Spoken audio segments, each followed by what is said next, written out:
நான் ஏன் மோடிஜிக்கு ஓட்டு போடணும்னு ஆசைப்பட்றேன்னா ரொம்ப சிம்பிளான விஷயம் தாங்க. இந்த டிமாண்டேஷன், ஜிஎஸ்டி, மற்ற விஷயங்கள்லாம் வந்து பொதுவாக சாமானிய மக்களுக்கு சில விஷயங்கள் புரியாதுன்றதால இந்த மீடியாலையும் எதிர்கட்சி அரசியலும் வந்து தப்பாகவே இதை ப்ரொஜெக்ட் பண்ணிட்டு இருக்காங்க. உண்மையான விஷயம் என்னன்னு கேட்டிங்கன்னா, நம்மளோட அடுத்த சந்ததியினருக்கு இந்த விஷயம் ரொம்ப முக்கியம். இந்திய பொருளாதாரம் ஒரு பலூன் மாதிரி நீங்கிக்கிட்டே தான் போகுது. என்னைக்கு இருந்தாலும் இந்த பொருளாதாரத்தை சீர்திருத்தி தான் பண்ணணும். இந்த ஜிஎஸ்டியும் டிமாண்டேஷன் வந்ததால் தான் நிறைய விஷயங்கள் மாற்றம் ஆகிட்டு இருக்கு. இல்லை அப்படின்னு சொல்லி இதை கேஷுவலாக விட்டுட்டோம், இந்த 5 வருஷமும் நம்ம பண்ணலை, அடுத்த வர 5 வருஷமும் இதை நம்ம கண்டினியூ பண்ணல அப்படின்னா நம்ம வந்து இதே பின்தங்கிய நிலையில தான் இருப்போம். முன்னாடி கண்டிப்பாக வரவே முடியாது. இந்த மோடிஜியால் மட்டும்தான் இந்த விஷயம் கொஞ்சம் ஸ்ட்ராங்காக பண்ண முடியுது. அதை தவிர இந்த பிரதமரை எனக்கு கண்ணுக்கு தெரியல. நாடு முழுக்க பார்த்தீங்கன்னா அதுக்கு முன்னாடி பல இடங்களில் கோயம்புத்தூர் குண்டு வெடிப்பு, இது மாதிரி தொடர்ந்து குண்டு வெடிப்பு இதெல்லாம் நடந்துட்டு இருந்துச்சு. ஆனால் கடந்த 5 வருஷத்தில் நாட்டில் எந்த மூலையிலையும் எந்த இடத்துலையும் குண்டு வெடிப்பு நடக்கலை, பயங்கரவாதம் நடக்கலை.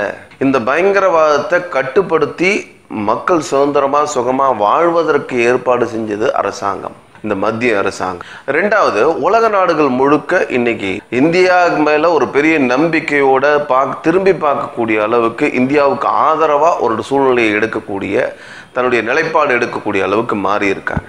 உதாரணத்துக்கு நேத்திக்கு அமெரிக்கா சொல்லியிருக்கு, இந்தியா மீது மீண்டும் ஒரு முறை இந்த மாதிரி தீவிரவாத தாக்குதல்கள் பாகிஸ்தான்ல இருந்து வந்தால் அது கடுமையான நடவடிக்கையை அமெரிக்கா எடுக்கும் அப்படின்னு சொல்லி அமெரிக்கா சொல்லுது. நாம எப்ப இந்த சர்ஜிக்கல் ஸ்ட்ரைக்கை தைரியமா நீ எங்க 44 ராணுவ வீரர்களை படுகொலை பண்ணிருக்க, குண்டு வச்சிருக்கீங்க, அதுக்கு யாரெல்லாம் இந்த தீவிரவாதிகள் இருக்கானோ மண்ணில் இருந்து, பாகிஸ்தான் மண்ணில் இருந்தா இந்த வேலையை செஞ்சிருக்கான் அப்படின்னு சொன்னா நாங்கள் அவர்களை அழிப்போன்னு ஒரு ஸ்ட்ராங் மெசேஜை கொடுத்து அழிச்சது பிறகு இன்னைக்கு பாகிஸ்தான் ஒரு பயத்தில் இருக்கிறது, உலக நாடுகளிலிருந்து தனிமைப்படுத்தப்பட்டது. இதெல்லாம் ஒரு மிகப்பெரிய வெற்றியான செய்தியாகும். நாட்டில் பல வளர்ச்சி திட்டங்கள் கொண்டு வரப்பட்டிருக்கிறது. வீடு இல்லாத ஏழை மக்களுக்கு வீடு கொடுக்கிறது. தமிழ்நாட்டில் மட்டுமே 1,35,000 வீடுகள் கட்டி கொடுக்கப்பட்டிருக்கிறது.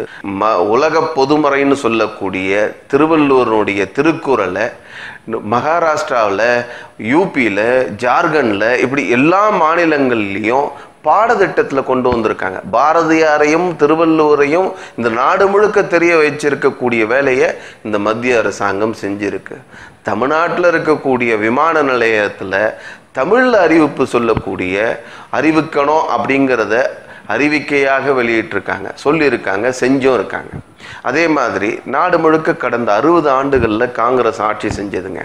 இந்த காங்கிரஸ் ஆட்சி செஞ்சதில் ஆள் இல்லாத லெவல் கிராசிங், அதாவது கேட்டு, இந்த கேட்டை யாராவது ஒரு மேனுவலாக ஒருத்தர் நின்று பார்த்து பண்ணணும். ஆனால் பல இடங்களில் ஆளே இருக்க மாட்டாங்க, திறந்தே வச்சுருக்கோம். ஆகையினால பல வண்டியெல்லாம் போய் அது மூலமாக ரயில் மோதி விபத்துலாம் நடந்தது. ஆனால் இப்போ நாடு முழுக்க ஆள் இல்லாத லெவல் கிராசிங்கே இல்லைங்கிற ஒரு சூழ்நிலையை கொண்டு வந்திருக்காங்க. கடந்த 60 ஆண்டாக ஒவ்வொரு பட்ஜெட்லேயும் நீங்கள் எடுத்து பார்த்தீங்கன்னா தெரியும், எல்லா பட்ஜெட்லேயும் இந்த முறை ஆள் இல்லா லெவல் கிராசிங்களுடைய எண்ணிக்கை குறைக்கப்படும் அப்படின்னு சொல்லி காங்கிரஸினுடைய பட்ஜெட்லலாம் தொடர்ந்து சொல்லிட்டு இருந்தாங்க. அதை அச்சீவ் பண்ணது இந்த கடந்த 5 ஆண்டுகளில். இந்த மாதிரி பல சாதனைகள். மோடி மீண்டும் தலைவரானால் மட்டுமே, பிரதமரானால் மட்டுமே இந்த வளர்ச்சியானது தொடரும் சொல்லி விடைபெறுகிறேன்.